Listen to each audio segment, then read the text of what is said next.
In order to make a simple button in Fireworks, you're going to decide how wide your web page is, how many buttons you have, and then you're going to use that to determine how wide and how tall your button needs to be. So if let's say I'm setting my page width at 1,000 pixels and I have 5 buttons, I'm going to make them all be 200 pixels wide.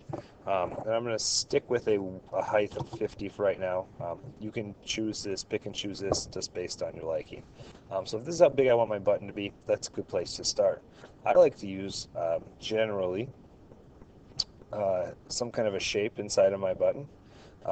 So if I'm going to make this shape right here, you can go ahead and change it to fit the color scheme of your website, whatever that might be. Now, one of the things that's very helpful for making buttons underneath filters here are there's some different beveling and embossing things that really help. So if you do like an outer bevel, a lot of people like to put some kind of an outer bevel on their button.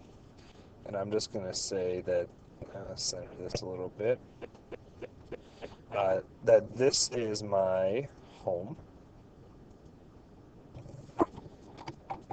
Can't see that text because it's black. Alright, so if this is going to be my home button, alright, I'm going to make that a little bit bigger, easier to see right here. So I'm going to say, okay, here's my home button. And I can make sure that that's centered, that's where I want it to be. I'm going to then have it like this. I'm going to save it. Let's say this is what I want my page to look like, or my button to look like regular. So put that in your folder, your appropriate folder.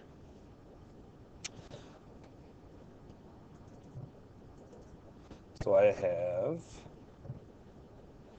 a rollover folder somewhere.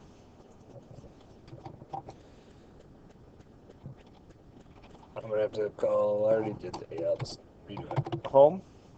All right, so I'm just going to call this home up. Okay, so that's what that thing is going to what your button's going to look like when it's regularly on your page. Next, I am going to change it. So when you roll over, you want your button to look different. This is different than how we had our banners looked when we make an image map. They don't roll over, but we can make this change here. So if I just want to switch my color scheme around, I can do that pretty easily. I can click on this and I can change this to black. I can change my inside color to yellow and my text color to black, and that's a complete opposite. So then if I save that, I'm going to save that as home over. All right, so that's how the basic starting point of creating a basic button in Fireworks that you're going to make rollover in Dreamweaver. If you would like to see how to do that, look at the rollover video on YouTube.